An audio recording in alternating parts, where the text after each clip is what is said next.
एक इंसान, एक छोटी सी नाव और सामने है विशाल और निर्दयी समंदर। न कोई खाना, न पीने का पानी, न कोई दिशा और न ही कोई उम्मीद।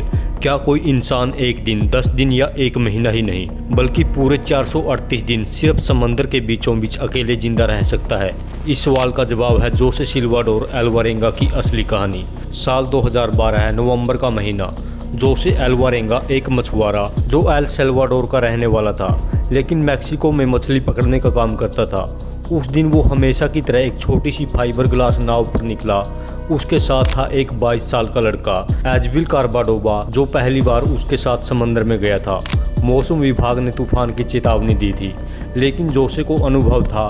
उसने सोचा ऐसा तूफान तो कई बार देखा है। नाव चली और फिर शुरू हुआ वो तूफान जिसने उनकी ज़िंदगी बदल दी। तूफान इतना भयंकर था कि नाव को संभालना मुश्किल हो गया था।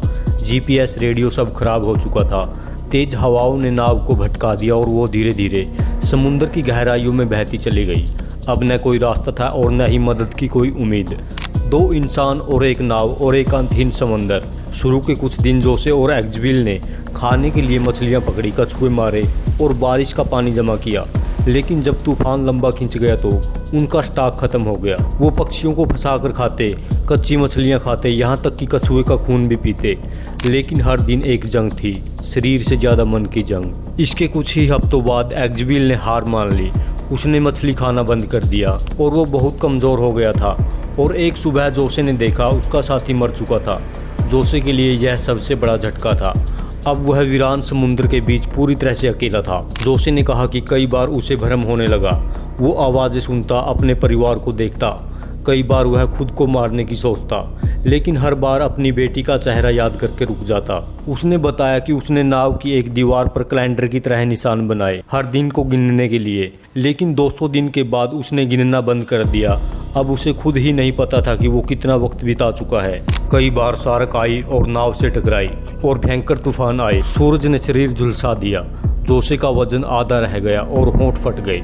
हाथों की चमड़ी उतरने लगी, फिर भी उसने हार नहीं मानी। जोसे करीब 11,000 किलोमीटर तक बहता गया, मैक्सिको से लेकर मार्शल आइलैंड तक। वो प्रशांत महासागर में लगभग 1.5 साल तक बिना किसी सहारे के तैरता रहा।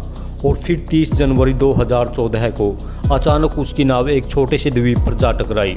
वहाँ एक आदमी ने जोसे को देखा, कमज़ोर, थका हुआ, बिना कपड़ों के, लेकिन जिंदा। वहाँ से जोसे का रेस्क्यू करके जोसे को तुरंत अस्पताल ले जाया गया। डॉक्टर्स हैरान रह गए। उसका वजन सिर्फ 50 किलो था और शरीर में भारी मात्रा में पानी की कमी थी, पर मानसिक रूप से शिथिल था। पूरी दुनिया में उसकी खबर फैल गई। 438 डेज लॉस्ट एट सी, मैन सर्वाइव्स। कुछ लोगों को विश्वास नहीं हुआ, लेकिन फिर जब वैज्ञानिक, समुद्री विशेषज्ञों और जीपीएस ट्रैकों ने उसकी बात की पुष्टि की तो वो सब चुप हो गए। जोसे की इस कहानी पर एक किताब लिखी गई, 438 डेज बाय जोनाथन फ्रैंकलिन। ये सिर्फ एक सर्वाइवल स्टोरी ही नहीं, ये एक इंसानी जज्बे की मिसाल है। जोसे ने बाद में कहा, मैंने कभी उम्मीद नहीं छोड़ी। मैंने हर सुबह खुद से कहा, तू मरेगा नहीं, तेरी बेटी तेरा इंतजार कर रही है। 438 दिन जोसे ने हर दिन मौत को हराया। उसने सिखाया कि जब इच्छा शक्ति जिंदा है तो तब तक इंसान किसी भी हालात में जी सकता है। अगर आप जोसे की जगह होते तो क्या आप जिंदा बच पाते? कमेंट करके ज़रूर बताइएगा।